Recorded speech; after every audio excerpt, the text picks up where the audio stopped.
organization. He actually created a nonprofit. Now, I had already taught him how to buy houses right, how to buy houses cheap, how to buy houses with the seller being the bank. Some of you remember that from the other night, right? The seller is the bank, baby. That is the keys to the kingdom. So I taught him about how to not go to banks and not qualify for loans. Well, he accumulated 6 properties in Boston, Massachusetts. How many of you believe Boston, Massachusetts is high-end market, right? It's expensive in Boston. Similar to LA, right? Similar cost of living and similar cost of housing in Boston. So I taught him how to buy them right, buy them cheap. Then we took the opportunity to create the nonprofit to create another whole income stream. So in other words, without just renting the property out to a single family occupant, we took the property and rented it to the nonprofit organization. The nonprofit organization went into the sober housing or sober living business. Now these are folks that are transitioning from addiction to a different lifestyle and basically overcoming the addictions.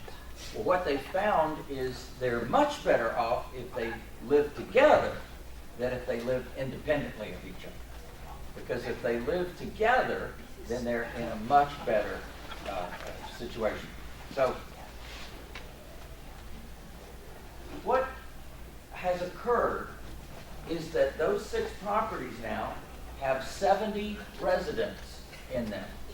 And these residents, each one, pays $600 a month. Is that a good thing? Yeah. Do you need a calculator? So he's got $42,000 a month coming in off of 6 properties. Is that a beautiful thing?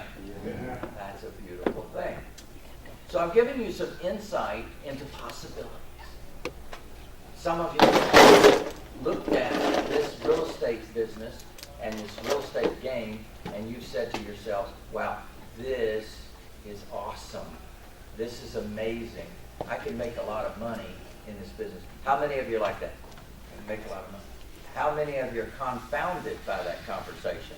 How do I make any money in this business here in the LA area where real estate is so expensive and you can't really make a cash flow off a property? Is that true?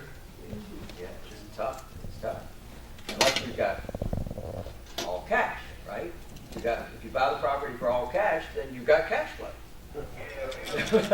But if you've got debt, if you've got any debt with that, then that debt has to be served. And serving that debt is the challenge. You want to buy the houses right, you want to buy them cheap.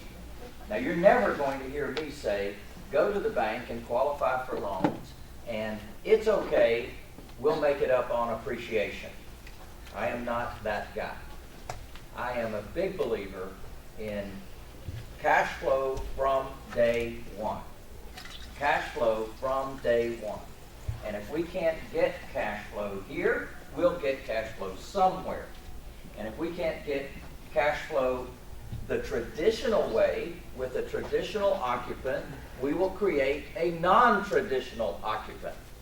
Someone who gives us the opportunity to not only own that property, but to own it for a very long period of time and produce income for us. How many of you love that plan? So our overview strategy then is to take the knowledge and the experience from the past, and create something that works for you in this marketplace. Just to give you a little background, this is my mom, Georgina. This is me just a couple of years ago, right? And I was the president at the time of the Georgia Real Estate Investors Association. My mom was a war bride. She came over to this country on the Queen Mary. In fact, that's around here, isn't it? Queen Mary. Docked around here. Went to see it one time. So my mom came over as a war bride, met the love of her life, and it was going to be a wonderful life.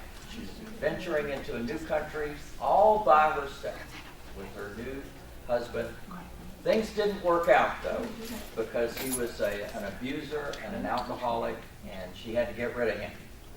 So then she met my father, her second mistake. So as her second mistake,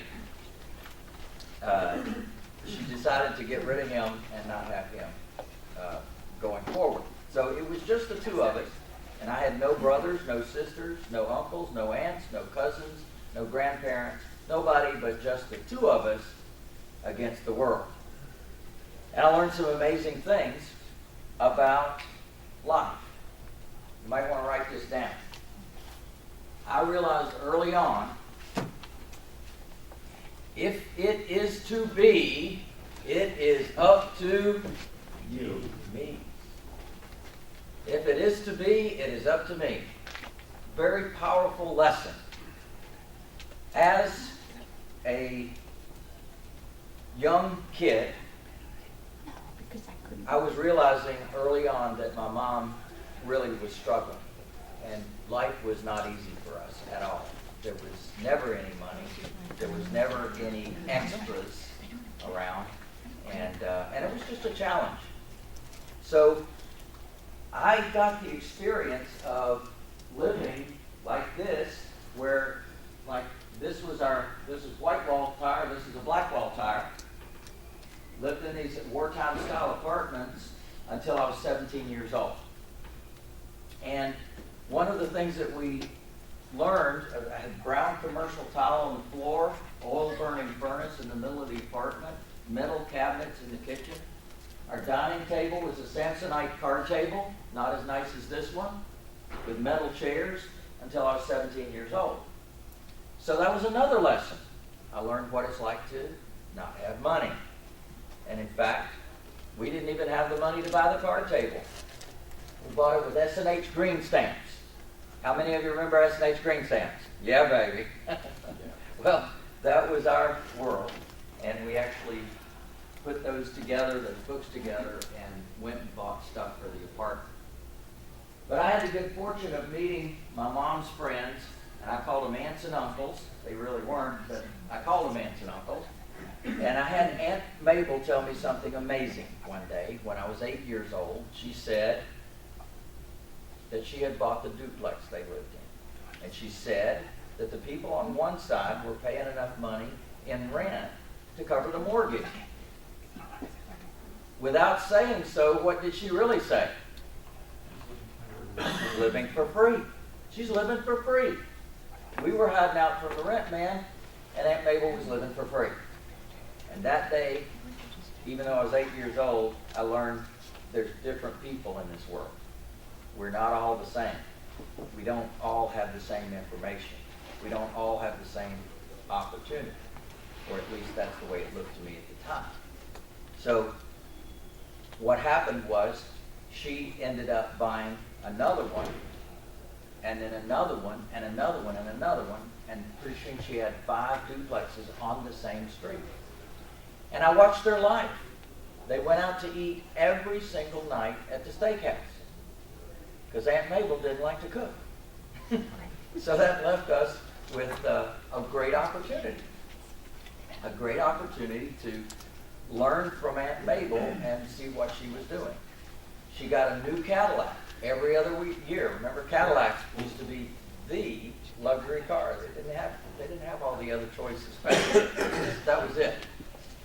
And by seeing what happened in their life at 16 years old, Aunt Mabel called me and said that she had bought a new house in a new subdivision, all brick home, on a corner lot.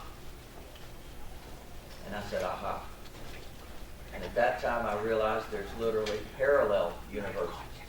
Here I am living in an apartment, well, on a Samsonite card table, eating dinner, and here Aunt Mabel's moving into a brand new house in a brand new subdivision. And I said, aha, there must be something to this. And she just hunkered down, and she went to banks, qualified for loans, and bought as much property as she could buy.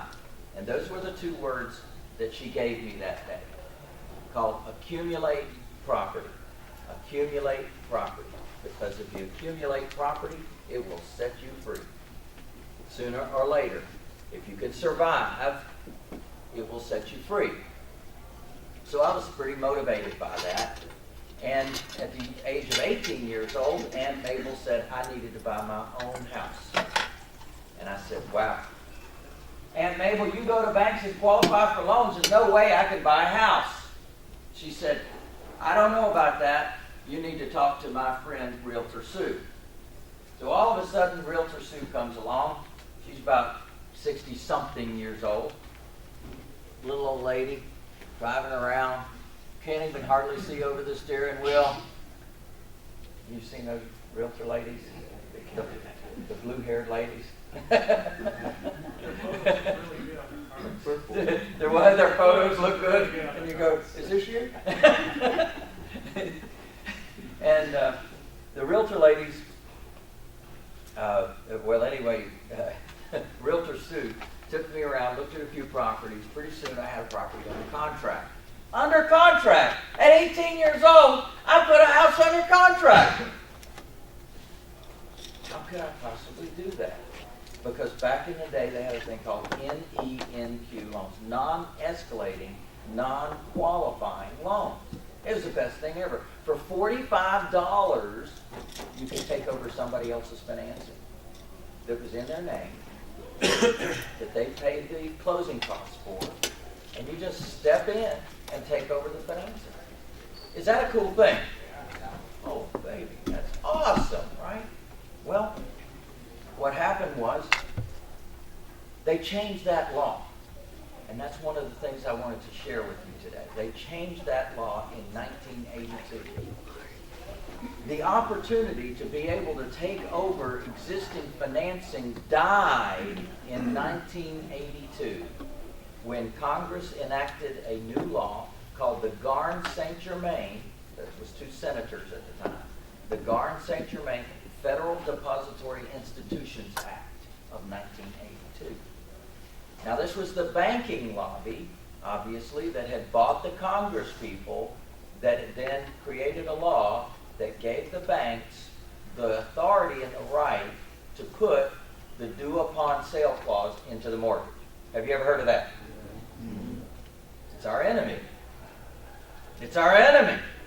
We can't buy property by taking over existing financing because of that due on sale clause. Well, having the reference point of having bought my first property at 18 years old, it closed when I was 19, right after my birthday, and had there not been that opportunity, I would have never had the opportunity to own the home. Do you get that? So all of a sudden, my life would have looked like they wanted my life to look like. Work for somebody else, have no assets, rent apartment, work until you die. But I had a different life because of that NENQ loan. You see, I couldn't qualify for a loan, but I could take over somebody else's financing. I could make payments. So this was my first house in Charlotte, North Carolina. In fact, I went back and took a picture of me in front of it. It looks exactly like it did 30 years before. Never changed. It was a pretty great thing. That also tells you, and that's a lesson about real estate. It lasts a long time. It lasts a long time. In fact, one of my students has the oldest house in Massachusetts. It was built in 1650. There's a cornerstone on the house that says it's the oldest house, built in 1650. It's a stone house. And he's renting it out to this day. And he's getting rental income off of that baby. It's a wonderful thing. In fact, it's the same guy I was telling you about the sober housing. He's got some of his sober clients in there. Hopefully sober. Usually sober. Working on sober. Yes, sir. Okay, thank you, sir. All right. We don't have a leveler. We don't have a... That's what... I'll use this until you get back. Okay, oh, my voice, thank you, thank you. See, I have to project if I don't have a microphone, and that really wears out the voice on a long day like this. So I definitely, Austin, appreciate you're doing that. Thank you.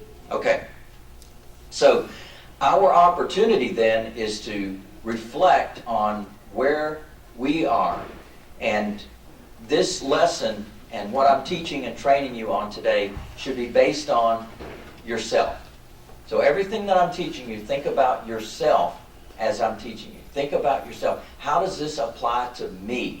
How can I benefit from this? How can this make my life better? Now, how many of you believe that not going to banks and not qualifying for loans can make your life better? You got that right, baby. No banks is my story. No banks. I absolutely do not like. How many bankers we got in the room? Except for you, of course. But I went away. You were fixing it. Okay. All right. So the nectar of life arrived.